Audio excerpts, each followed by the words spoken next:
हाय, आपके साथ मैं हूँ Surbhi Sharma. India TV YouTube channel subscribe करिए, बेल आइकन दबाएं। नमस्कार, मैं हूं ज्योति मिश्रा। बंगाल के चुनाव की आज की सबसे बड़ी खबर, ममता बनर्जी ने टीएमसी के कैंडिडेट्स की लिस्ट जारी कर दी है। ममता बनर्जी ने थोड़ी ही देर पहले 291 उम्मीदवारों की लिस्ट जारी की। लिस्ट जारी होने के साथ ही अब ये बात साफ हो गया है कि ममता नंदीग्राम सीट से चुनाव लड़ेंगी।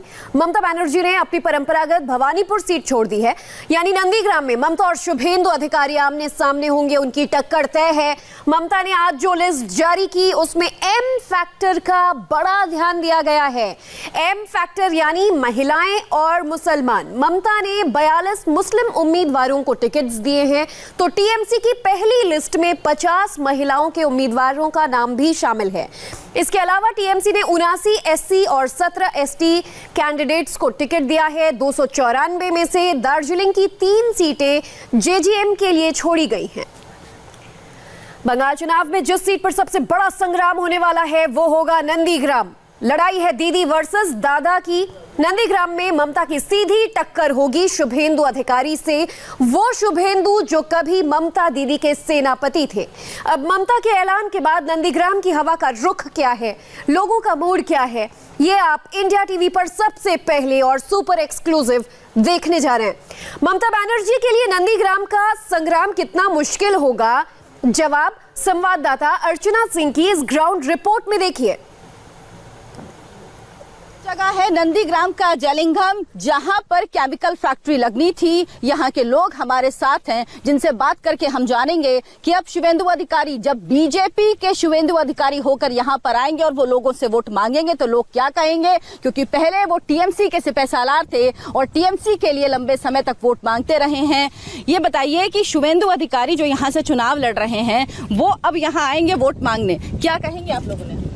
हम लोग तो उनके साथ हैं कि नहीं? हम उनके साथ है, हम उनके साथ है, शुभेंदु के साथ है। अच्छा, क्या इस चीज से फर्क पड़ता है कि पहले वो टीएमसी में थे अब बीजेपी में आ गए हैं? आप लोग पार्टी के साथ हैं, शुभेंदु अधिकारी के साथ हैं? हम लोग शुभेंदु अधिकारी के साथ हैं। शुभेंदु अधिकारी के साथ हैं।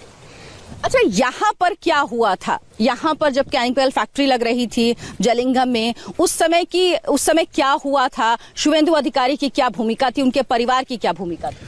शुभेंदु अधिकारी की भूमिका बहुत अच्छी थी। पहले उन्होंने जो वादा किया था जो यहाँ केमिकल हाफ होने नहीं देंगे, लेकिन शिल्प जो होने वाला था उसके विरुद्ध हम लोग नहीं थे। हम लोग जमी वाचा कमेटी के अंदर सब लोग शामिल थे, कोई राजनीति बनार के अंदर नहीं थे, इसलिए हम लोग आंदोलन किया था।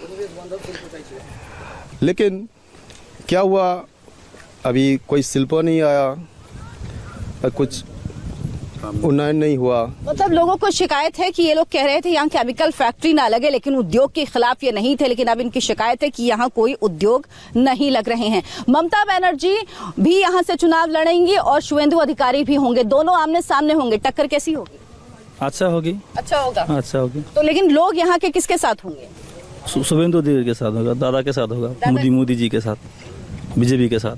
10 साल तो देखा उसको, जिन्होंने यहाँ का चुनाव लड़ी थी, यहाँ का कर्मा संस्थान लाने के लिए बात कर रही थी। 10 साल हम लोगों ने यहाँ तो देखा, तो अब हम लोग देखेंगे दूसरे सरकार जो आएगा, आप जो आने वाला है उसको हम लोग देखेंगे, यहाँ पे नया कुछ लाएंगे, उसी के साथ हूँ हम लोग। ठीक है, दादा तो चुनाव लड़ेंगे, हार दादा जीतेंगी। सही, दादा जीतेंगे। हाँ। ममता बनर्जी हैं, वो यहाँ पे होंगी, इतनी बड़ी नेता है, मुख्यमंत्री हैं यहाँ की, लेकिन यहाँ के लिए दीदी या दादा? दादा सब कुछ के साथ रहती है, सुख दुख के पास हमारे पास ज्यादा दे रहती है। हमारे पास जो भी बोलता है दादा यहाँ पर आ जाता है, दीदी नहीं आता है।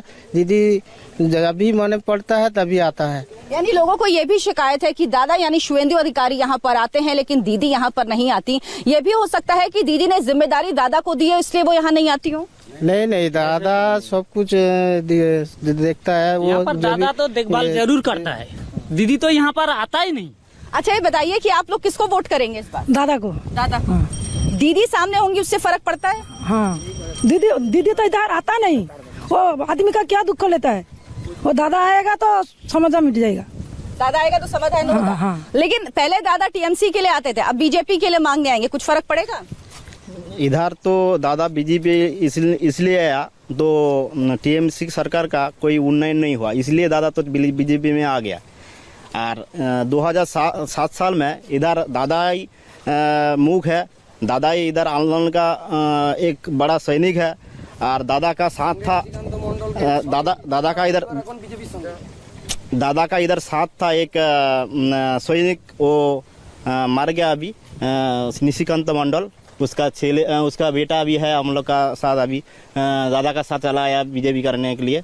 दादा जिधर जाएगा हम लोग भी उधर जाएगा, दादा बीजेपी में आया हम लोग भी बीजेपी में आया। और जब यहाँ पर आंदोलन हुआ था उस दौरान गोलियां चली थी और 14 लोग मारे गए थे, उसमें निशिकांत मंडल भी एक थे। ये बताओ कि यहाँ पर दीदी और दादा दोनों सामने होंगे, किसके साथ होंगे यहाँ के लोग? बिल्कुल दादा का साथ होगा। मैं नहीं, जो यहाँ पे जितना लोग है सब लोग दादा का साथ है। हाय, आई एम सुरभि शर्मा। खबरों से अपडेट रहने के लिए India TV YouTube channel subscribe करिए, साथ में बेल आइकन जरूर दबाएं। जुड़े रहें इंडिया टीवी के साथ।